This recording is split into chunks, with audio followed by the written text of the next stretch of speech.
I don't live much of an exciting life, but whenever people ask me for a scary story, this is the one I tell. I was 15 at the time, about to start my sophomore year of high school. I grew up in a typical beach town, packed with tourists during the summer, but a ghost town as soon as the season ended. The bars and restaurants all closed down, and it's just the locals, the sky, and the ocean. If you've never been down the shore during the off-season, I would strongly recommend it. It's one of the strangest, yet most calming feelings you can get from this life. As cliche as it sounds, our house is on a street called Surf Avenue, and it's only a block from the beach. Funny enough, I know how to surf.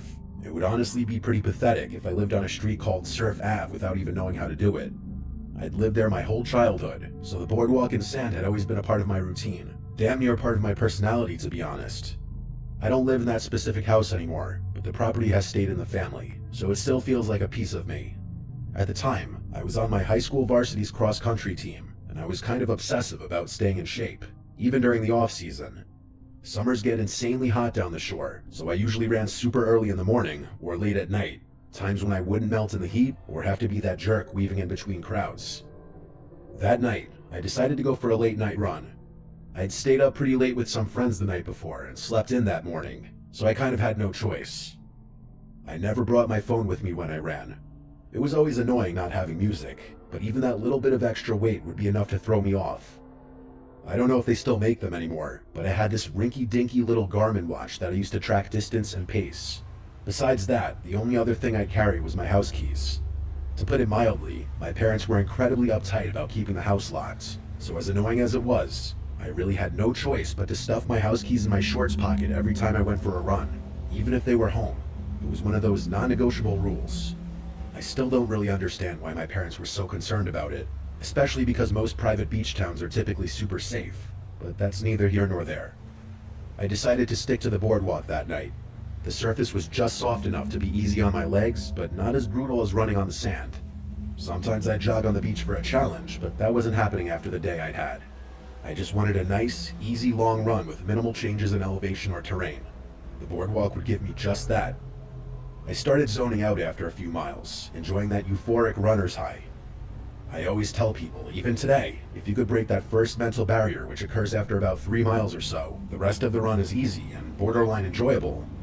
Anyway, I was listening to the slap of my shoes against the wood while simultaneously trying to concentrate on the distant sounds of the ocean.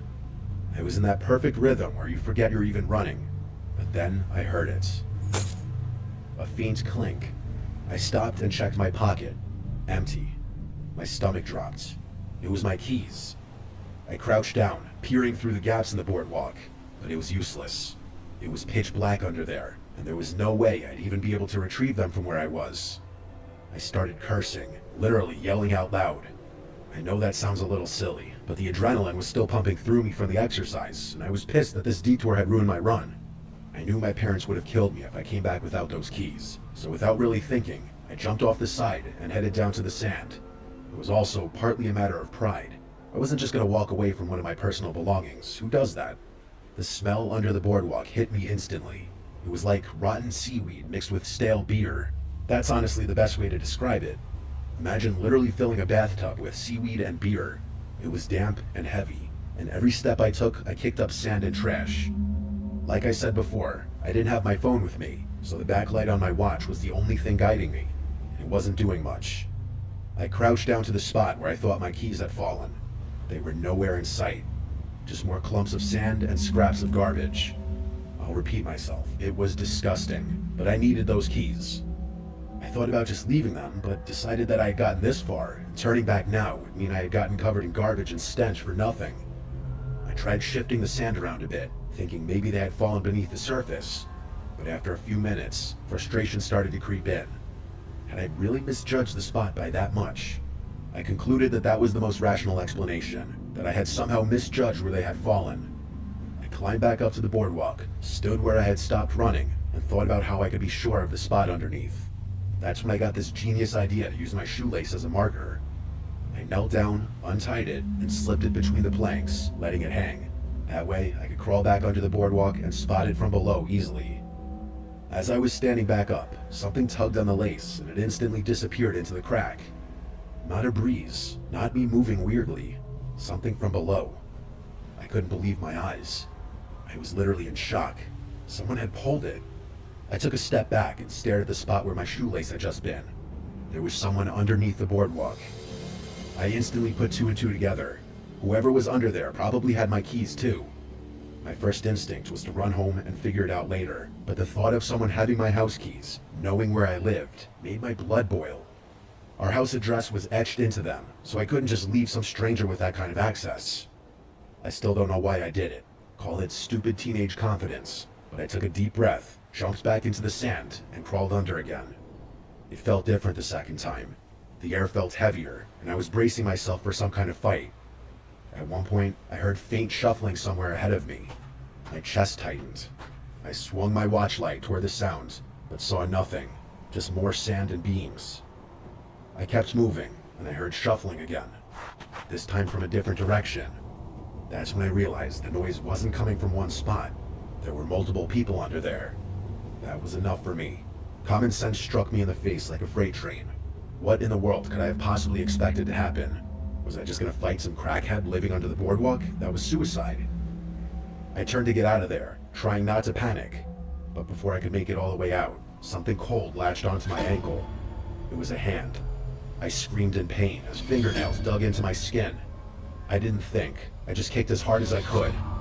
My foot connected with something, and whoever was holding onto my ankle let go. I scrambled away, my legs and arms scraping against the sand and wood as I pushed myself out into the open air. I didn't stop running.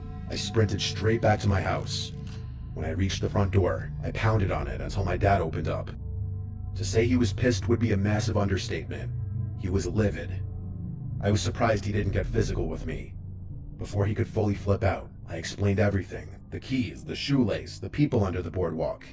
The commotion woke my mom up, who was furious at first, but when she saw the marks on my ankle, her expression shifted to something closer to fear. My dad didn't waste time. He called the police, and the next morning, we had a locksmith come out and change all the locks on the house. For a couple of days, things felt normal again. I figured that was the end of it, just a weird, messed up night that I'd try to forget. But then, a few mornings later, I woke up to loud knocking at the front door. It was early, way too early for visitors. I sat in bed for a while, waiting for my parents to go deal with it. When neither of them did, I decided to do it myself, so I pulled on a hoodie and went downstairs. I looked through the peephole, but there was no one there. Confused, I opened the door, looking around. There was no one in sight. I glanced around the street, no cars, no people. Right when I was about to close the door, I noticed something out of the corner of my eye. Sitting on the doormat was a shoelace. My shoelace. The one from that night.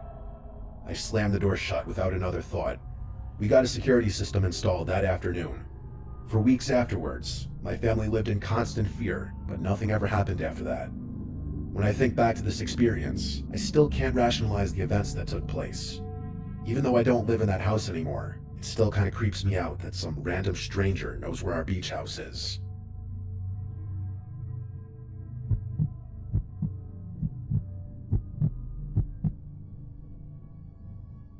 The thing about living in a beach town during the off-season is that it feels deserted. The tourists are long gone, the storefronts are mostly boarded up, and the boardwalk, the heart of the town in the summer, is nothing but an empty skeleton of itself. I like it though. It's peaceful. That's why for the longest time I go for late night runs on the boardwalk in the off-season, when no one was there. It was my detox from life and all the stresses that come with it.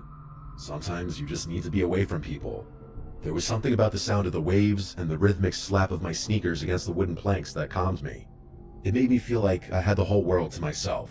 Tonight was no different. The air was crisp, carrying that scent of salt and damp wood. The only lights came from the occasional street lamp, buzzing faintly, casting long, lonely shadows. I was maybe a mile in, and I got that feeling. The one where you just know you're not alone. I glanced over my shoulder. A man stood in the distance. Not walking, not moving, just standing there on the boardwalk, facing me. I swallowed and turned back around, shaking it off. It was probably nothing. Maybe just another local taking a walk. But honestly, no matter what, that's still gonna be an eerie sight to see. I kept running, but a few minutes later, the feeling of being followed or watched came back even stronger. My heart thudded more intensely, not from exertion, but something else. The curiosity to turn around again thickened, so I turned around again. He was closer, still not moving, still just standing there, facing me. A deep, crawling unease settled in my stomach. I picked up the pace, now taking out my one headphone that I had in. My feet pounded against the wood, breath coming quicker, but every few moments, I heard footsteps behind me, in sync with mine. I turned again. He was even closer, but still, he was completely still. I broke into a sprint. The once soothing boardwalk felt like an endless trap, stretching too far in both directions. My car was at the very end, parked right by the beach entrance. I just had to make it there. I ran harder than I ever had before. My lungs burned, my legs screamed, but I refused to stop. Every few seconds, I turned my head just enough to check, and every single time, he was a little closer, still standing and still watching. I didn't understand how he was able to stop so suddenly every time I turned around. I wasn't even looking where I was going anymore, just focused on getting away. The boardwalk exit finally came into view, and I nearly sobbed in relief when I saw my car. I fumbled for my keys, hands shaking so badly I could barely press the unlock button. Finally, the lights flashed, and I yanked the door open, throwing myself inside and slamming it shut. I turned the key in the ignition and backed the car out of the spot.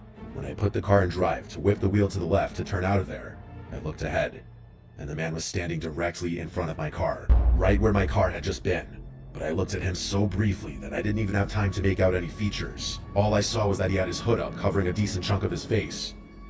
I cranked the wheel to the left, and almost spun out as I whipped my car out of there. The entire way home, I didn't care if I ran a red light, if I swerved, or if I nearly spun out. I just drove. I didn't look back. When I got home, I locked every door, every window, every possible entrance. I didn't sleep that night, and I've had a couple of nightmares referencing that experience, both in which that man appeared in some form, watching me or chasing me. My mind created its own versions of what he looked like, I guess, since I really didn't see his face, and they were not pretty images. I haven't done a winter run on the boardwalk since then.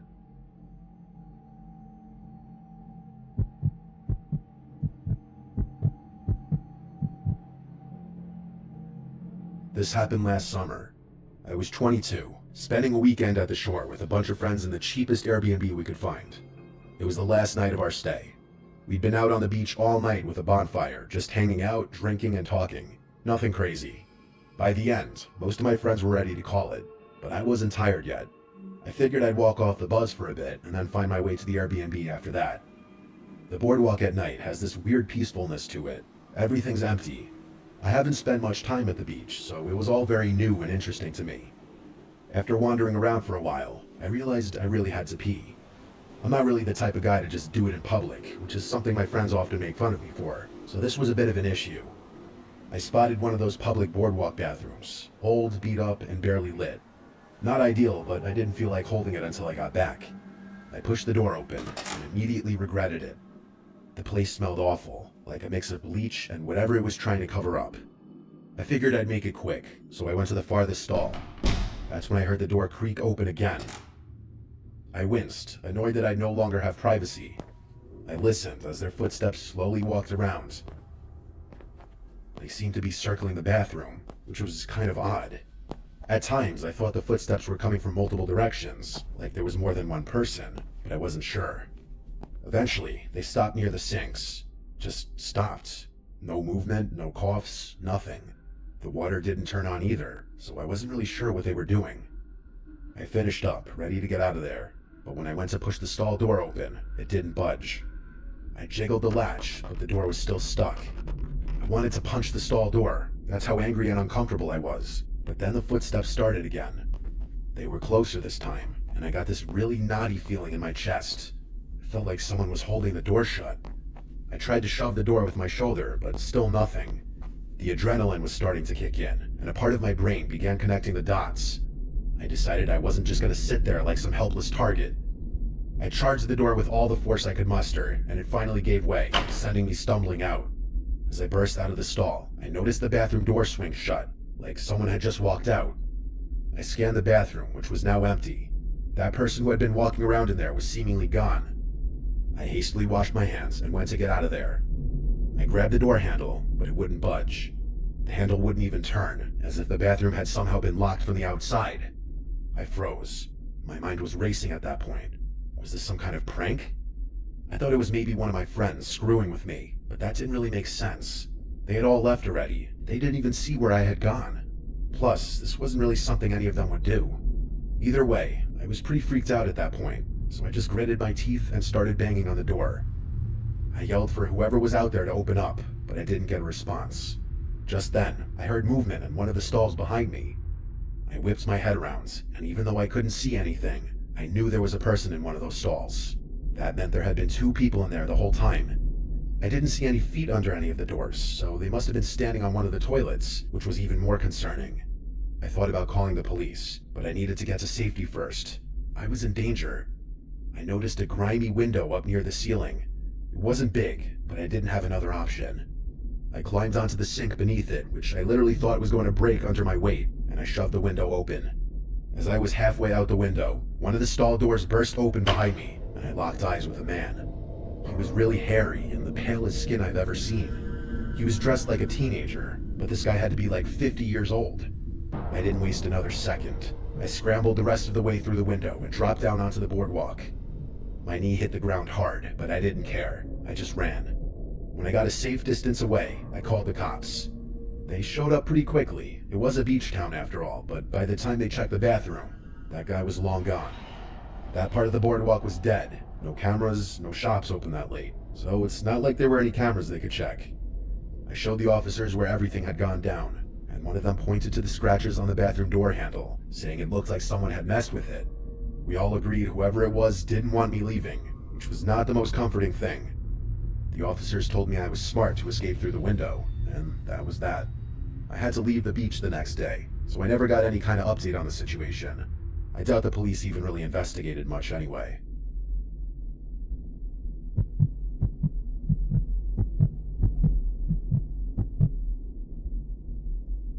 I'm sorry in advance if I mess up some details of the story, but it happened when I was really young.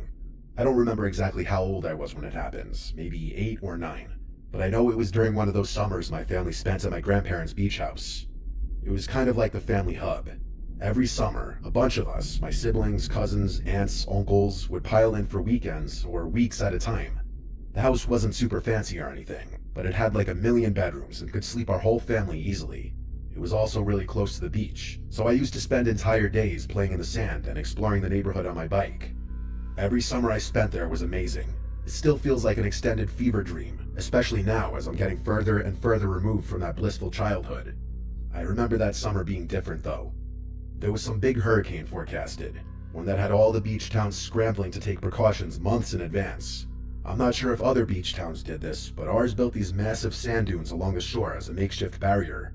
I'm not sure if calling them dunes is exactly accurate. They were huge. I mean, to a kid, they looked like castle walls. I bet the aerial view of the coast during that time would have looked absolutely nutty.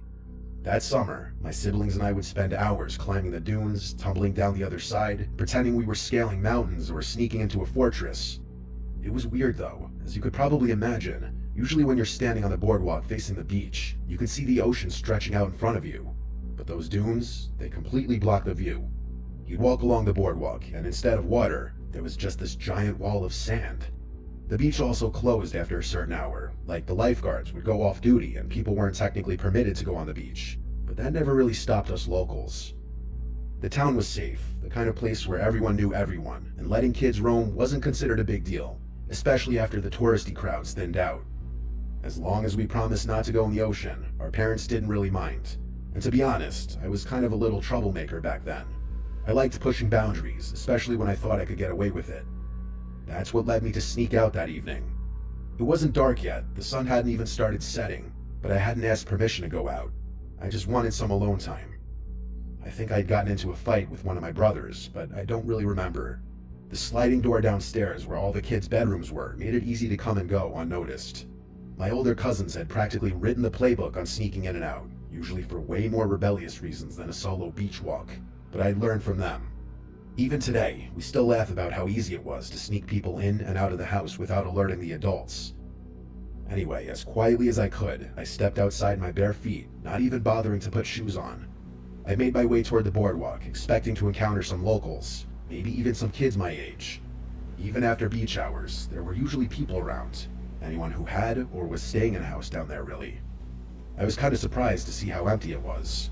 It was a little strange. I'm talking not a single soul outside. It felt deserted in all honesty. I walked along the boardwalk for a little while, half expecting to see someone, but I never did. It was literally like the whole beach was asleep that night or something.